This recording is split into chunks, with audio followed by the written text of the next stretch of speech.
From the Library of Congress in Washington, D.C.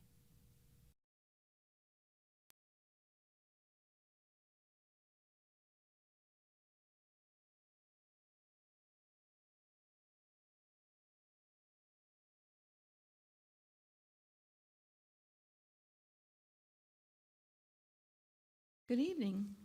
Welcome to our Founders Day weekend. I'm Ann McLean from the library's concert office, and we are very excited to be celebrating 90 years of legendary concerts here at the Library of Congress this season. 9 decades after the library opened in October 1925, Concerts from the Library of Congress is alive, vibrant, and colorful. And it's exciting and exhilarating to be celebrating our history and looking forward to the future with a splendid lineup of more than 95 events. This weekend, we're honoring the 150th anniversary of the founder of our concerts, Elizabeth Sprague Coolidge, an extraordinary woman, extraordinary philanthropist, and extraordinary role model. Today, October 30th, is her birthday, a day that we mark each season with a special project. And I'm happy to say that her two of her great-granddaughters are here with us, Josie and Peg Winship, so welcome to them.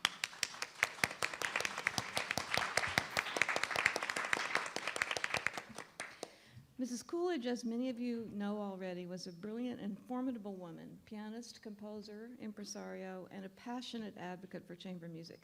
She endowed our superb concert hall and supervised its construction.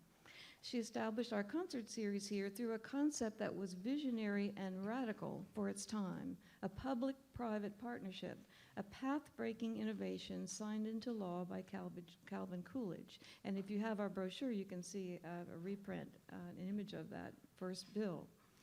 This was a first. Her gesture was a first. Her vision and her leadership, which has made possible nearly 3,000 concerts and more than 100 significant Coolidge Foundation commissions for the library, was the spark for our panel tonight. A leading role, a conversation on women in the music world. And I wanted to say, too, that you can see in a handsome exhibit about Mrs. Coolidge and her life and career over in the James Madison building across the street. It's beautifully put together and curated by our two colleagues, Robin Rausch and Caitlin Miller. This weekend, we have concerts that reflect Mrs. Coolidge's interest in music, both very new, tonight's concert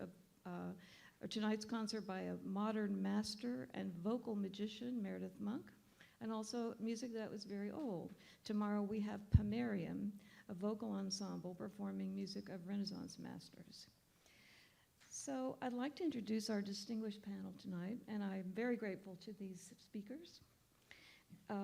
We are honored to have as our featured speaker Jane Chu, Chairman of the National Endowment of the Arts. It's a pleasure to have you here. Chairman Chu is the 11th chairman of the NEA, appointed by President Obama in 2014.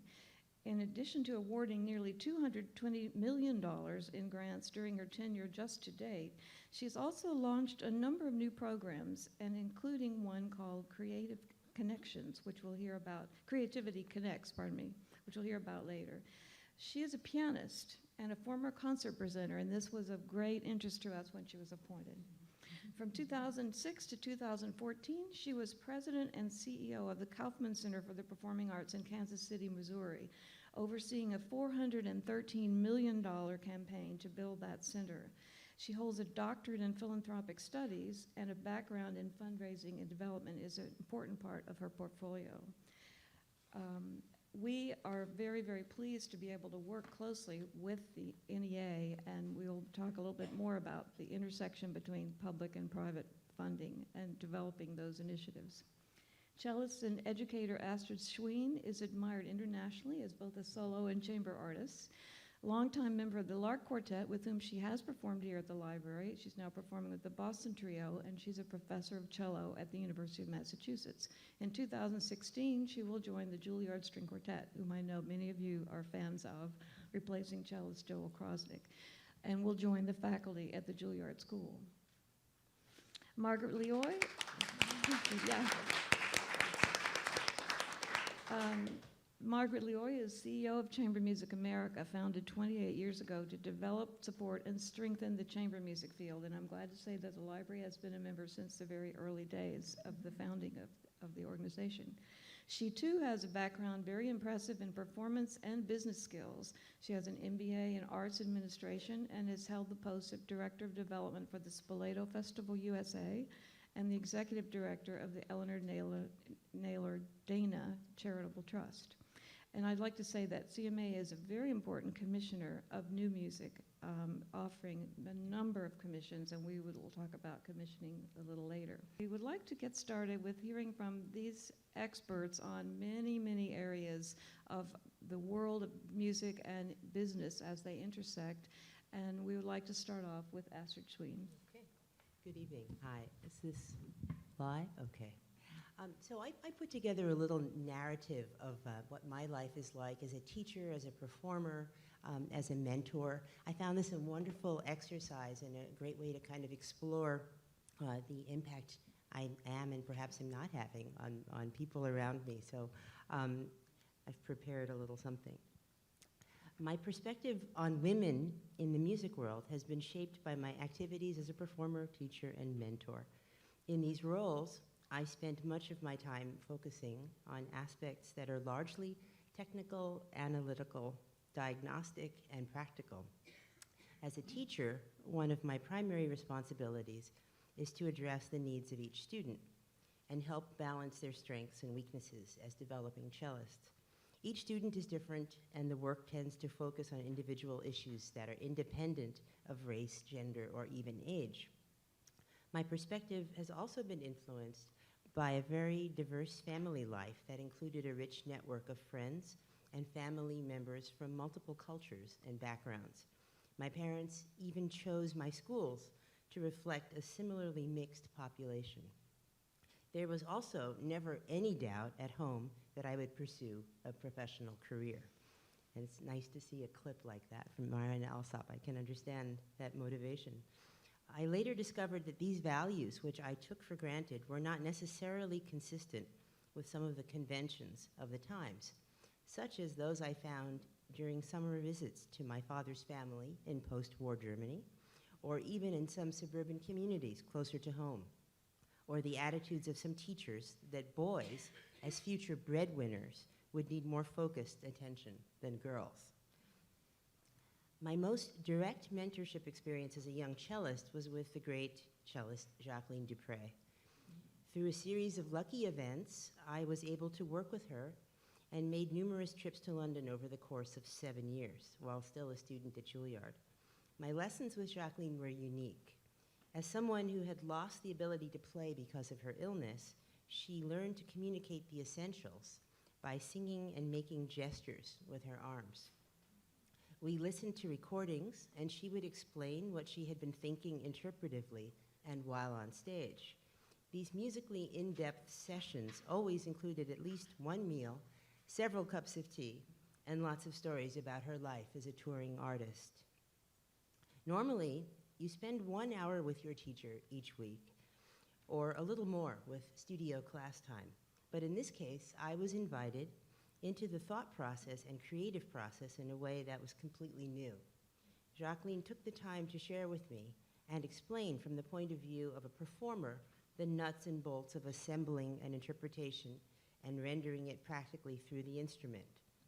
To me, this was the essence of mentorship. Women in the music world, with quotes, took on new meaning when I became a member of an all-woman string quartet. I started traveling extensively with the La Quartet for concerts, tours, and competitions.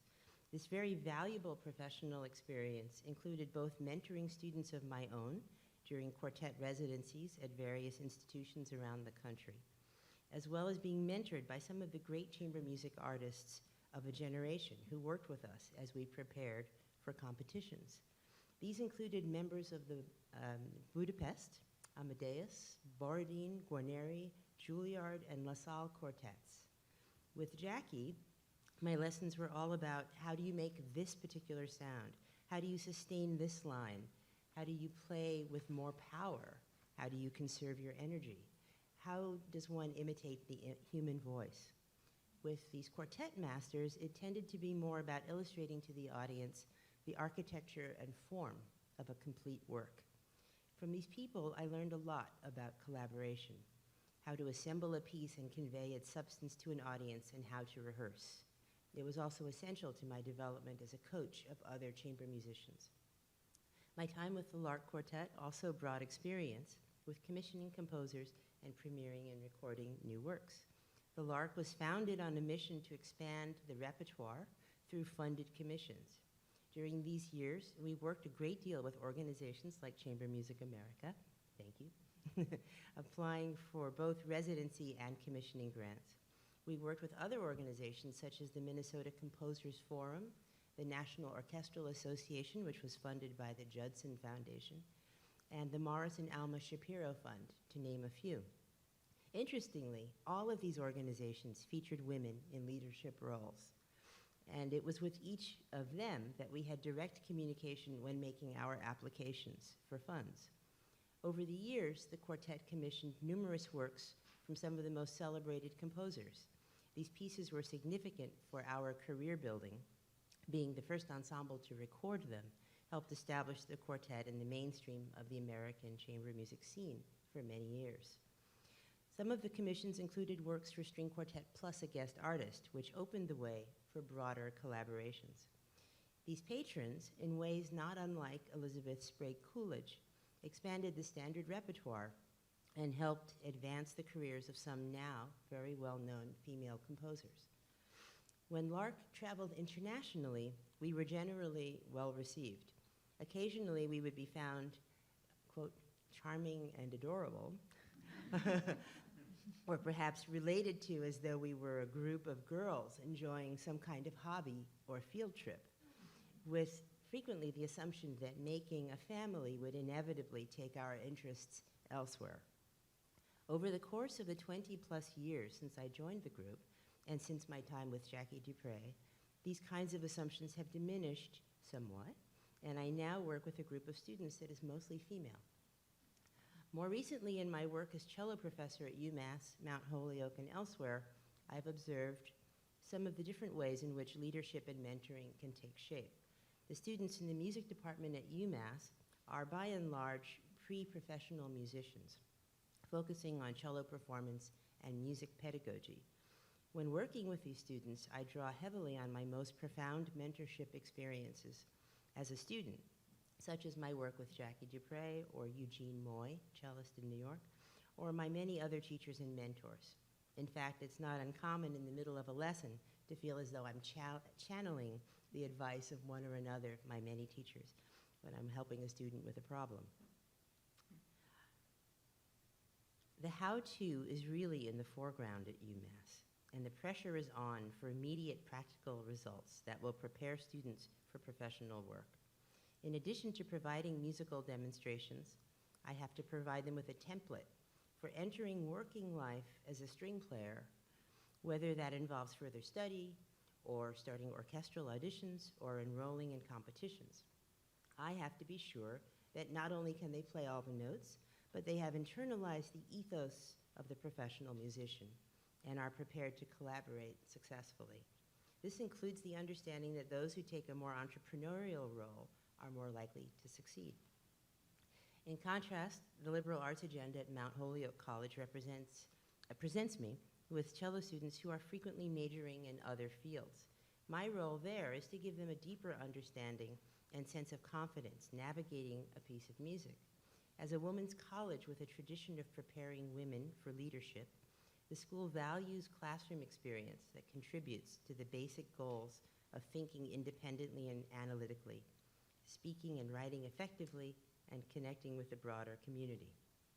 While preparing a piece of music, one draws upon many of the analytical and communication skills required for effective leadership.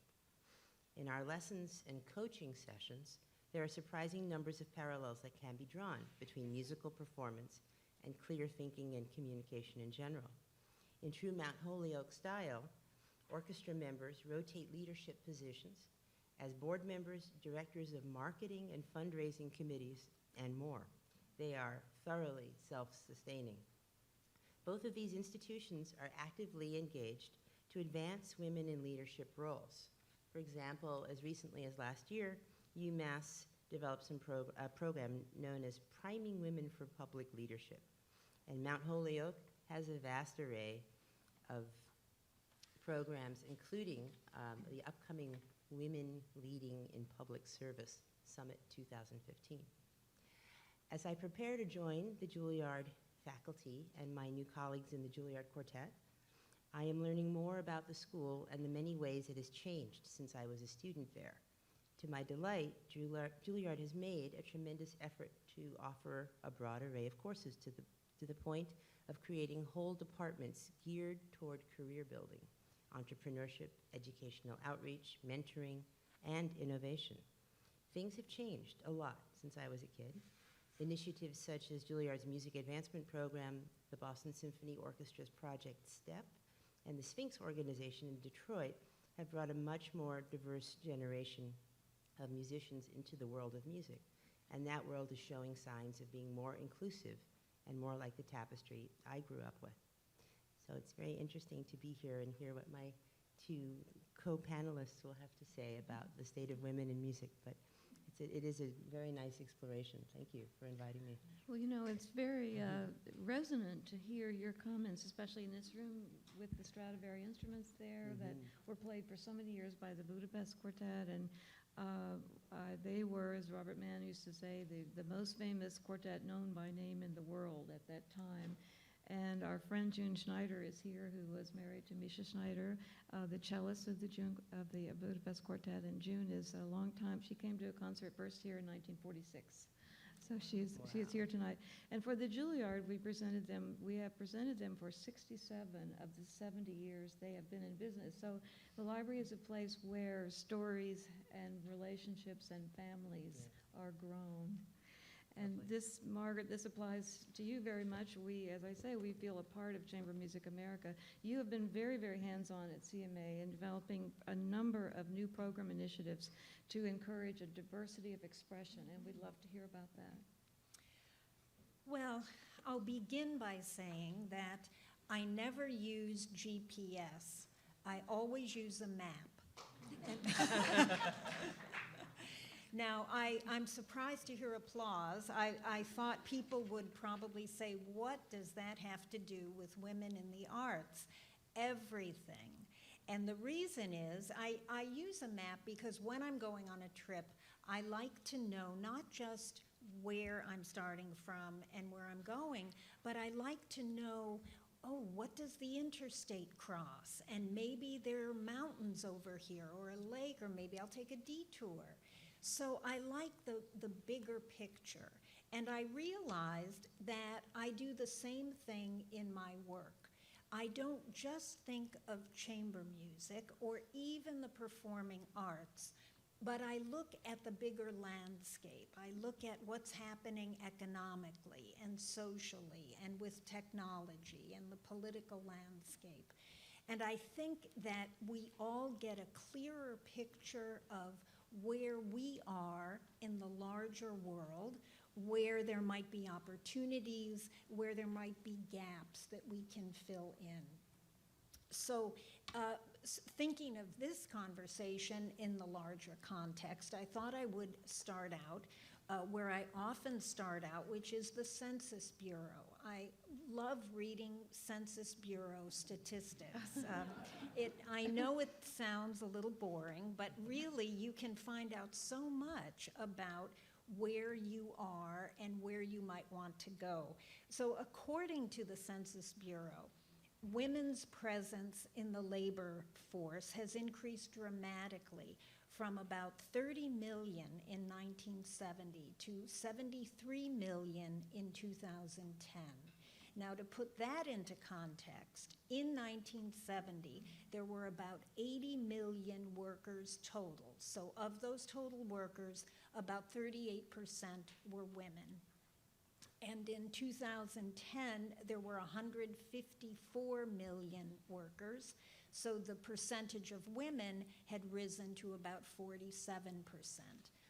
But the types of jobs that most women held in 1970 were dental assistants, teachers, secretaries, and nurses.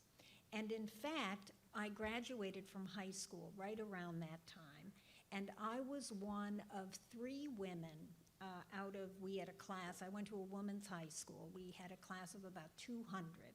I was one of 3 that was pursuing a career in the arts. All the other classmates were going to nursing school or becoming teachers, and that was actually confirmed at my last high school reunion. Where we found that, in fact, most of the class had had careers in teaching and nursing. The career guidance available at that time for women wanting to pursue a performing career didn't exist. I studied piano at the Eastman School of Music in the preparatory division, and my teacher wanted me to continue in the college division of Eastman, but I wanted to expand my worldview. Now, expand my worldview is a euphemism for I wanted to get out of Rochester, New York. Even though Eastman is a wonderful school, but I just felt there had to be a place where the sun came out more than in Rochester, New York. Now, I had absolutely no idea what I was doing. There were some well-known women pianists at the time, but I didn't particularly want to be a performer. I just knew that I loved music, I loved the piano, and I wanted in some way to have a career in the performing arts. So the way I could see that at that time was to continue with the instrument that I had been studying. So we'll fast forward through 4 years of college and 2 years of graduate school, and after 6 years, I had much improved as a musician and had as few prospects for employment as I had had 6 years before. And again, there were very few women professors of piano at New England Conservatory. They were not young women, and I really could not identify with them. My own teacher was a man, a wonderful man named Jacob Maxim, excellent teacher. I loved him, but he was not a mentor. He was very reclusive. As a matter of fact, he himself had stopped performing because he had such anxiety before he got onto the stage. And so I thought, I'm not sure that that's really the person I want for a mentor. But we remained close. He just passed away recently. He was a wonderful man. But after I graduated, I became a freelance musician, primarily for vocalists. And this actually turned into a career as an accompanist, which is now, of course, called collaborative piano. And I often say, if it had truly been collaborative when I was doing it, I would have remained in that profession. But I played with some wonderful musicians. I toured, I played for opera rehearsals and dance classes and music theater, you name it, and I played for it. Freelancers live in fear of never getting another job, so you take any job at any time that comes your way, and that becomes its own problem, which is another panel, which we'll schedule sometime. So this went on until I turned 30, and I had this really lightning bolt realization that I had no savings, no stability. I was working 7 days a week, and I had lost a clear direction. My direction became maintenance. Did I have enough money for rent, food, and gas for my car? It was a very short-term plan, very short-term existence. So at that time, I met a woman who was getting an MBA in arts administration. I had no idea that such a thing existed. There was actually a job called an arts administrator. And it does seem ridiculous to me now, but at that time, I was so focused on playing that it never occurred to me that someone was actually in charge of the organizations that were hiring me. So we'll fast forward again. For another couple of years, I did get my MBA, and I began to work for arts organizations on the business side. So now that I'm running a national organization, I'd like to share a few things that I have observed in my career. They're not necessarily related, but they all sort of fit the idea that we're talking about tonight. I've never had a female boss. Every organization I've worked for has been led by men. They're wonderful, smart, talented, creative, and charismatic. But I think it's interesting that since I have come up in my career, so many more organizations are run by women, and I'll get to that in just a moment. According to the National Partnership for Women and Families, on average, women earn 77 cents for every dollar earned by men. And I did experience this firsthand when I moved to New York to work for the Charitable Trust. My predecessor had been a gentleman. And since I was the Trust's chief administrator, I had payroll responsibilities. So in reviewing the payroll records, it came to my attention that I was being paid exactly 50% less than he had been paid. That was quite a shock. There are still very few mentorship programs for women who are interested in pursuing arts administration career paths. There are many women who are members of ensembles, and notably some ensembles are composed entirely of women, but there's still relatively few women in major orchestras. The paths from performing to administration are very serendipitous. There are few official structures where performers can know about the existence of arts jobs and arts administration programs. The wage discrepancy issue that I mentioned earlier has been talked about for years. But another aspect of this conversation that women continue to face is the work-life balance. Our cultural understanding of mothers' and fathers' roles really must be further examined, and our administrative workplaces need to become more family-friendly. Young women who look to the arts for careers have so many high-profile role models now that didn't exist years ago. In addition to my co-panelists who have very high profile and prominent jobs in the arts, there's Deborah Borda, who's president and CEO of the Los Angeles Philharmonic and a fellow New England Conservatory alum, I'm happy to say. There's your own Deborah Rutter, who's president of the Kennedy Center, and before that of the Chicago Symphony. And we just saw Marin Alsop, music director of the Baltimore Symphony. So these are women who are prominent in the arts, in administration, and in performing, and they can become now role models for the younger generation. They have become role models for younger women.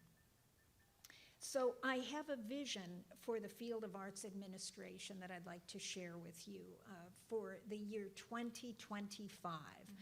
We'll reconvene then maybe, Anne, and we'll have this panel and see if we've gotten there. Learning the principles of arts administration will be required for anyone studying the performing arts. This will be the norm and not the exception. For those seeking arts administration careers, paid internships will be part of their curriculum.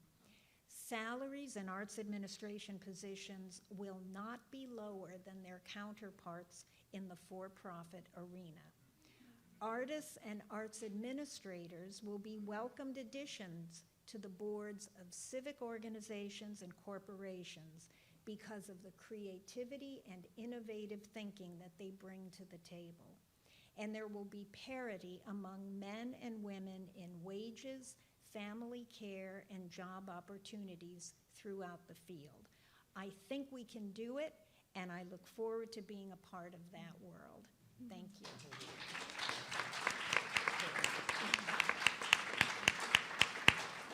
Wonderful. And Chairman Chu, you have the very broadest overview of all aspects of music in our nation. Well, now I'm in a position where I focus on all the arts, all the genres, and appreciate them all. But I come today with a perspective of my own love for music and my own musical training and how it has informed my own leadership style. I don't think that there's ever been a better time to appreciate what the arts can provide in terms of leadership, because we live in this world that is filled with constant change, and there's new information flying toward us from multiple directions simultaneously, and everybody has an opinion, and everybody wants the opinion heard. And so we need creative leaders who will sort through and bring together those disparate pieces and who will find new solutions to be able to bridge those opposing perspectives. And for me, and possibly for you, and certainly my panelists, the arts are a key piece in building new paths toward this common ground. So I was born into multiple cultures, often with seemingly opposing perspectives, and if I had not been involved in the arts, I'm not sure that I would have been able to make as much sense of my own life. My parents met in the United States, but both came from China during a time when their home country was in a lot of turmoil. They came to America in the 1940s, 1948 and 1949, and they never saw their families again. I, on the other hand, was born in Oklahoma, and I grew up in Arkansas, 11,000 miles away from China, and equally as far away from the traditional Chinese way of life. So I juggled living in two opposite cultures simultaneously. They spoke Mandarin to each other at home, but they wanted me to speak English. They like to eat bok choy and noodles. I like to eat pizza and corn dogs. So I've really grown up navigating through situations where people around me have different perspectives, and many times they're opposite from each other, and learning how to appreciate those bok choy corn dog settings without force-fitting everybody to be exactly like each other. And in the midst of those settings, the arts, and in particular my music training, have been the most soothing form of expression and of communication for me. And so they opened the door for me to develop my own leadership skills. And I've come to realize that the type of really effective leadership that's needed for tomorrow's leaders, and probably for today, boils down to only one thing, and that is how we do something, how we lead is just as important as what we do. How we do something is just as important as what we do. And I can say without reservation that my own musical training has given me techniques to use when working with others, for example, in working with different styles. Even if you have a job where you work mostly in solitude, there will always be times when you will work alongside others. And when you work with others, you will encounter people with different styles, different ways of doing things, certainly different perspectives from yours. And this can happen with the smallest nuance. You might make a comment as a leader, and somebody on your team, because they have a completely different learning style, may interpret your comment in a completely different way. So working with other people also requires that I have an understanding of how my coworkers assemble information, how they make decisions, how they act at work. I don't perform Beethoven the same way I perform Debussy, and I don't approach a coworker who is focused upon facts and logical analysis the same way I approach another coworker who is focused on whether they feel good in a situation.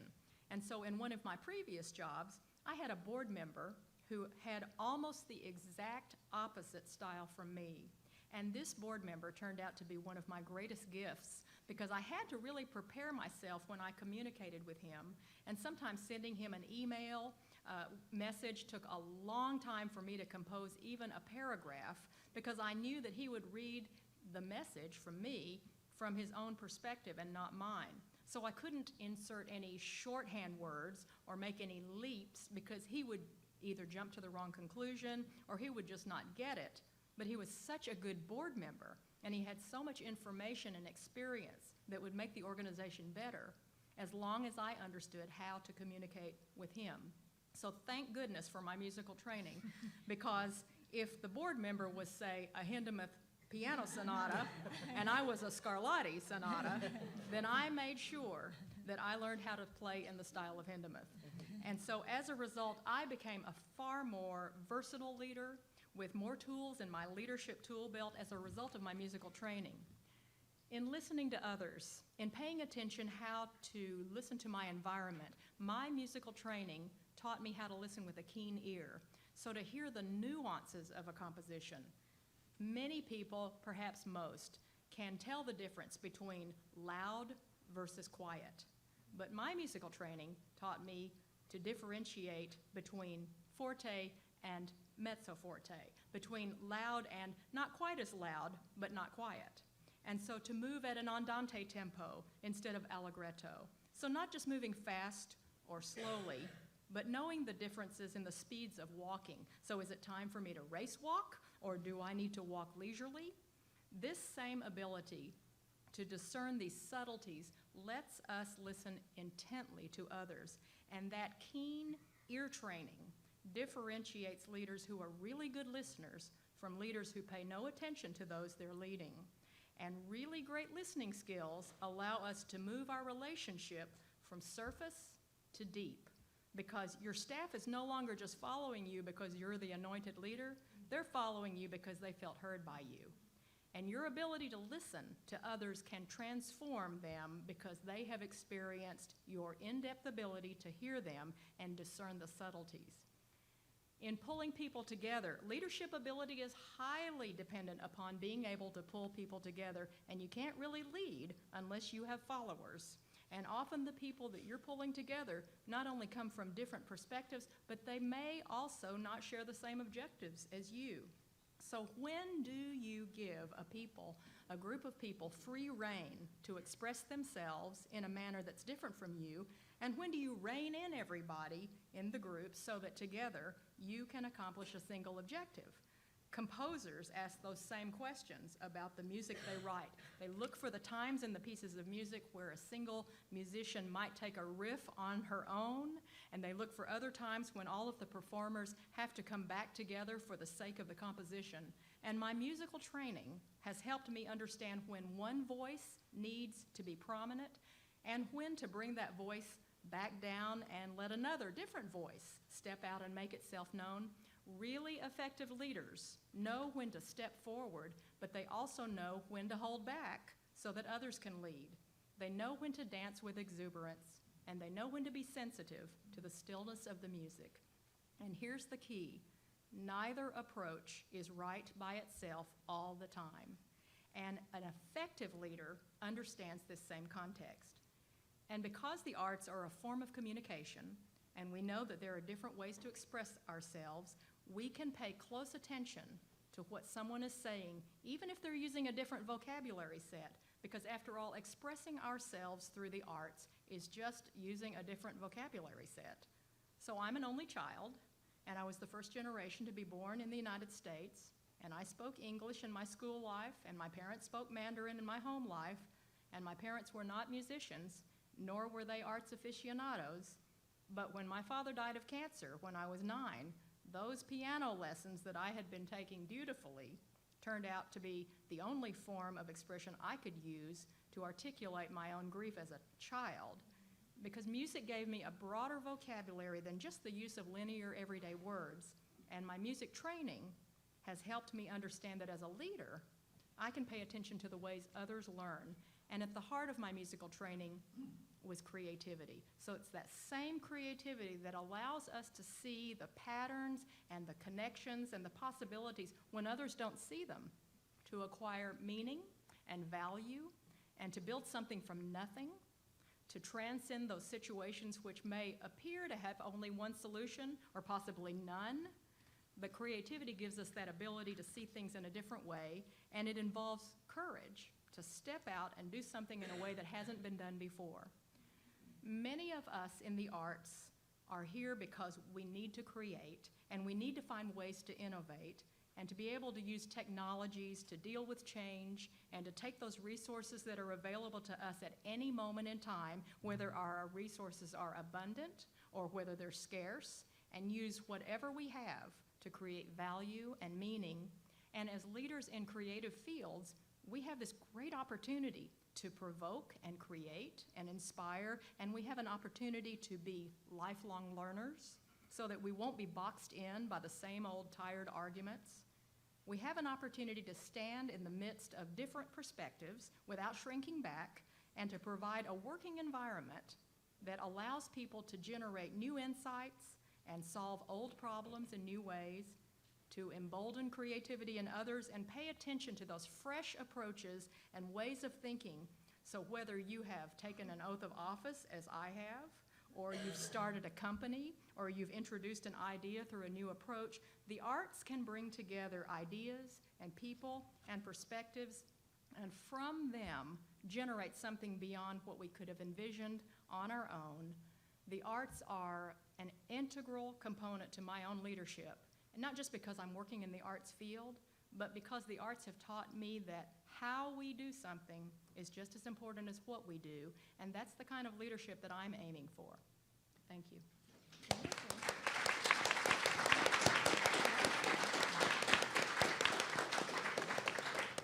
You know, while you were speaking, I went back to a comment from Mrs. Coolidge that one can hear sometimes in our later in our exhibit, but it's so resonant at this moment. She said how wonderful it would be to have in the cabinet a secretary of fine arts.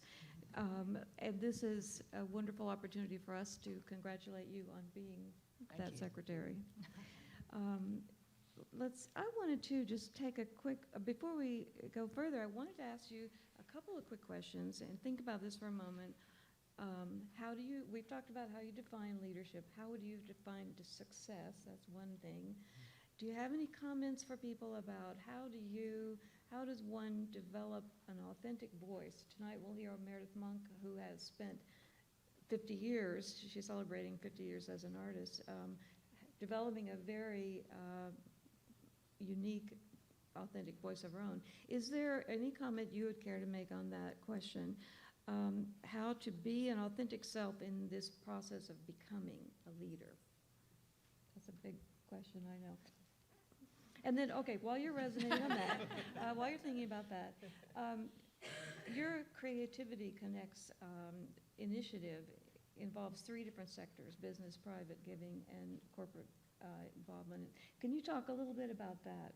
Well, we're launching an initiative called Creativity Connects, and it really is because we're starting to look across the nation and we're seeing that the arts are not off in a corner by themselves, and they're not a frill, but they infuse our lives every day in so many different ways. And sometimes they're the beauty of arts themselves. That's certainly the way I came into the arts.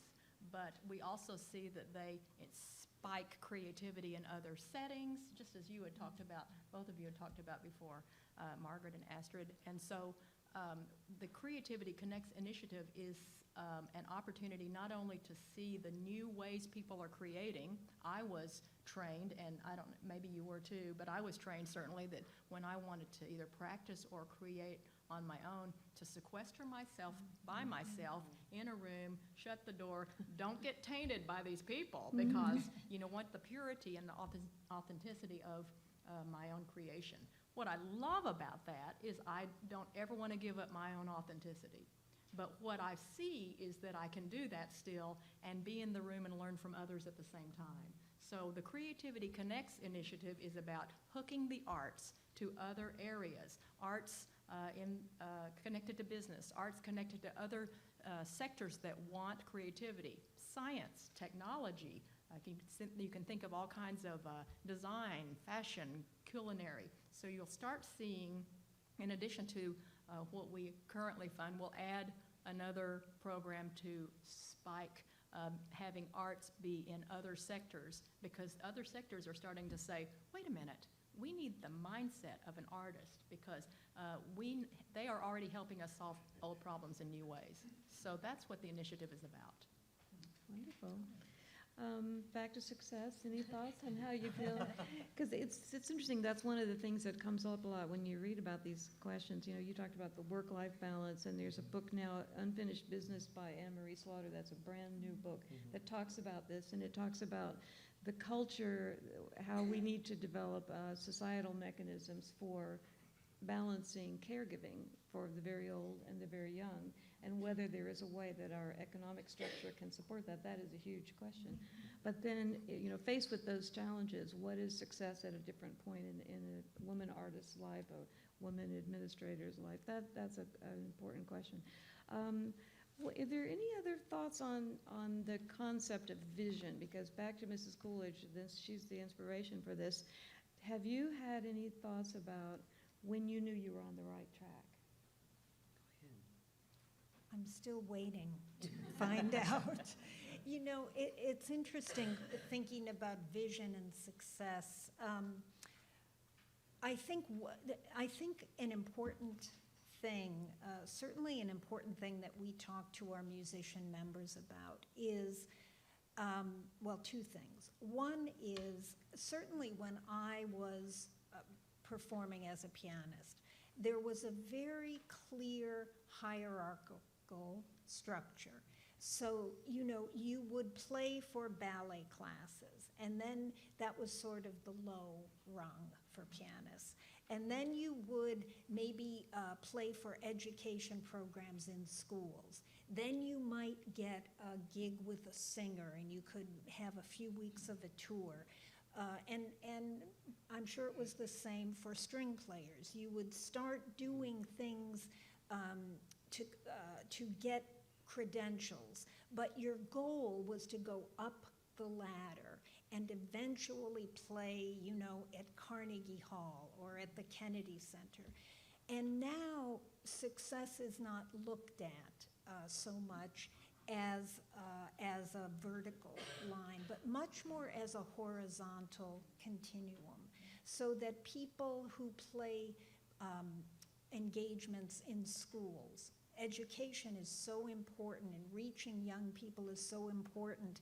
And they'll do that maybe on a Thursday, and then on Friday they're playing in the concert hall, and then on Saturday maybe they decide they're playing in a coffee shop just to reach people that maybe didn't come to the concert hall. So musicians and administrators as well, I think, are defining success not as starting at the bottom and going to the top, but what makes you happy every day? What makes you fulfilled every day? And I think that's a big difference. I think that technology and expressing yourself publicly in a different kind of way from certainly when I was a younger person, that was not acceptable. There were only a few people who were allowed to have opinions, and those people were called critics. And it isn't that way anymore. So I think that success has redefined itself, really. Excellent. Excellent. You talked the other day about having said something, there were many kinds of artistic excellences and many paths, and I remembered that. This has been very interesting, and we appreciate your thoughts on the subject of leadership, and I know that time is running out, so I want to give the audience a chance to ask some questions. If you would like to, we can open it up now for just a few moments. And we'll have the microphones coming around just here to facilitate this. Okay. I just want to thank every one of your statements has been just so incredibly meaningful. I want to thank you all. And as I was listening to each one of you, for example, I went through school, high school, college, and graduate school, never having a single woman professor in chemistry, in the sciences at all. And so the parallels between music and science in our career times is identical. And I applaud the Creativity Connects, because I have to say that most of the women scientists I know also play an instrument.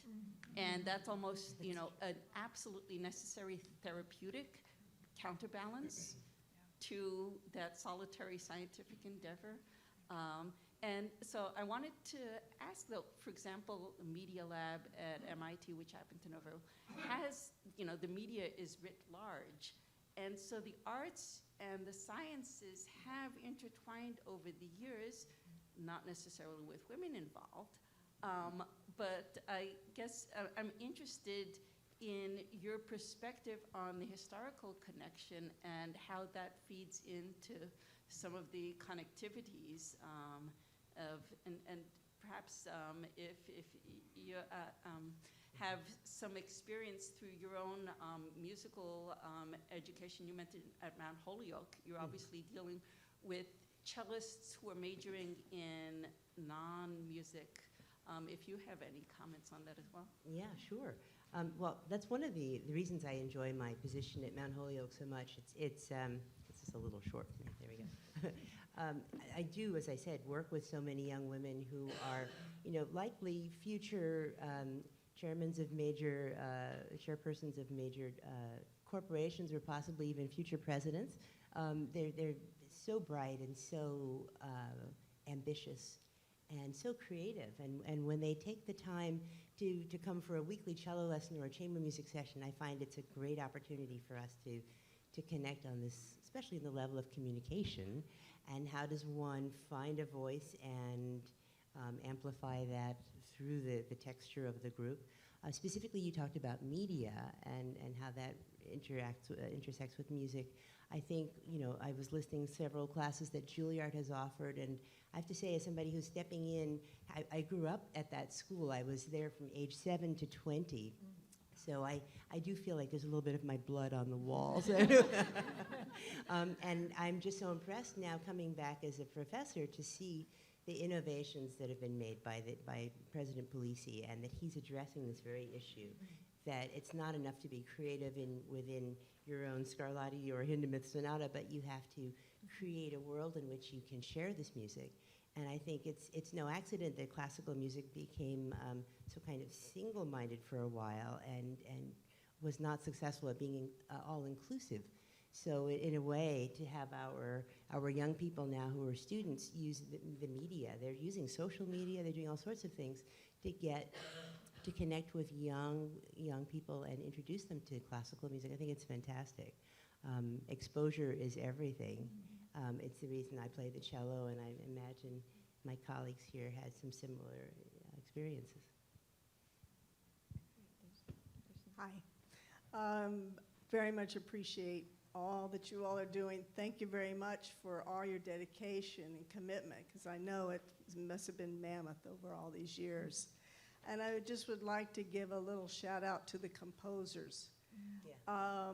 It seems like still that's a section that is missing somehow. I think of the commissions done here by the Library of Congress, and I wonder how many have been won by women.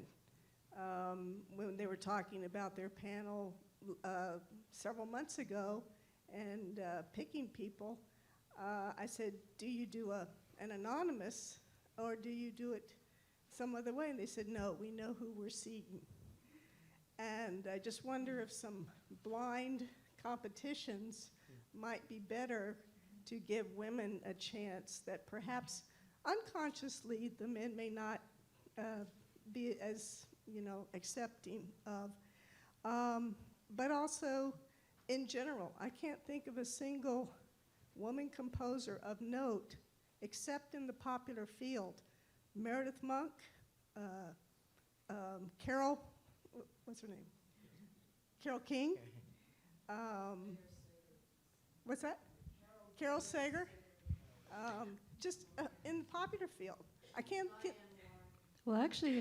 think of a lot of Jennifer note. Higdon and Yeah, we can. people. We're so pleased to say except that. Hildegard de Bingen. Yeah. Back in the 16th century. Hildegard von So I'm just hoping that all of you all who are on panels are watching out for the women who are trying to get into that. I know that Chamber Music America is very, very much aware of this, and you, Margaret, we've talked about this, about how gender-blind listening is important and how you encourage and seek out submissions for women. And I can respond briefly on behalf of the library, saying that we are very excited that we do have a number of important substantive commissions by female composers in the last few years, and we have a couple more coming up this year. If you look at our brochure, we're going to have Gabriella Elena Frank, a new oratorio from her with the Handel and Haydn Society. But talk a little bit about, this is...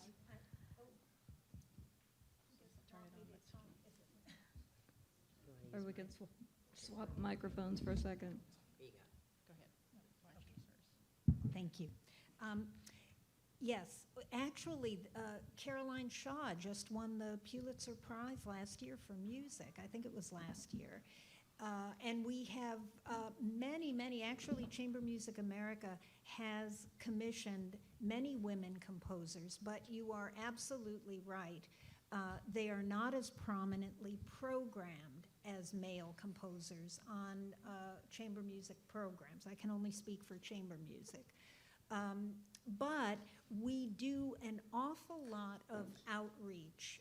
When we are having our commissioning program, we contact the women who have received commissions by us and ask them to, spread the word so that more women will apply. We have a conference every year, and we have had many sessions on programming compositions by women.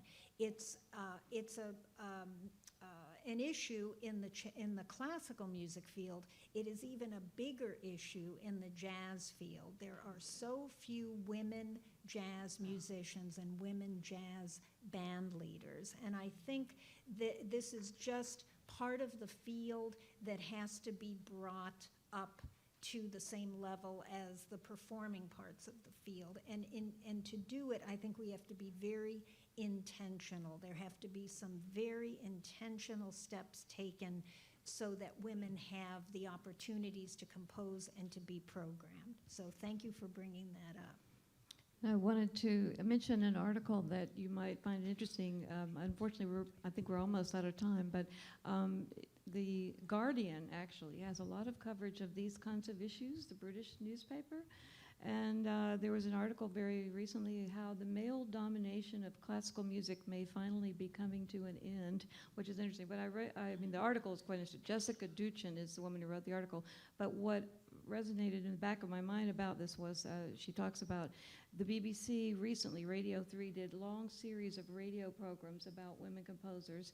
And recently there was a British music exam on which almost no composers were women, or maybe only one was on the exam. So this is a very timely issue, but the great news is that there is a lot of very exciting things happening and going on in this area. So maybe just one more question, then we need to go to the concert. Good evening, everyone. I'm Christy Wagner Starley. Wagner's my pen name, Starley is my stage name. I'd like to know what can be done politically, men and women together, to bring about the creation of a cabinet secretary of culture.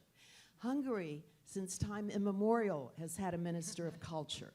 France has had. Greece has had. It's indefensible that we do not. Why are you looking at me? Well, Oh, here. I think I'll start out by just referring again to the wonderful comment that we were talking about earlier. Mrs. Coolidge said, we have a Secretary of Hygiene, one of Education, and one of Welfare, but we do not have a Secretary of Fine Arts. In fact, to have Jane Chu is pretty amazing. You're right that we need to move forward, and I'll let you speak to that. well, that's actually a very controversial idea, and there are many people who are not in favor of it, not because because when you have a cultural minister, that also leads to other kinds of issues that we don't have to deal with here in the United States. I think that actually the having an agency the way that we do is actually, I think some of the European countries look to the United States to see how robust our philanthropy is, which is based a great deal on the presence of the National Endowment and how its grants leverage money from the private sector. That doesn't happen in the same way when you have a minister of culture. So I understand people's, the impetus of we need somebody there that's just for culture, but there are other consequences of having that system that we don't have in this country, and so I'm not so much in favor of, I'm in favor of Jane Chu. And I think she should do it. That's what I think. I think that we are out of time. We very much appreciate your coming. We thank you, Chairman Chu, Margaret Leoy, Astrid Smith. This has been a presentation of the Library of Congress. Visit us at loc.gov.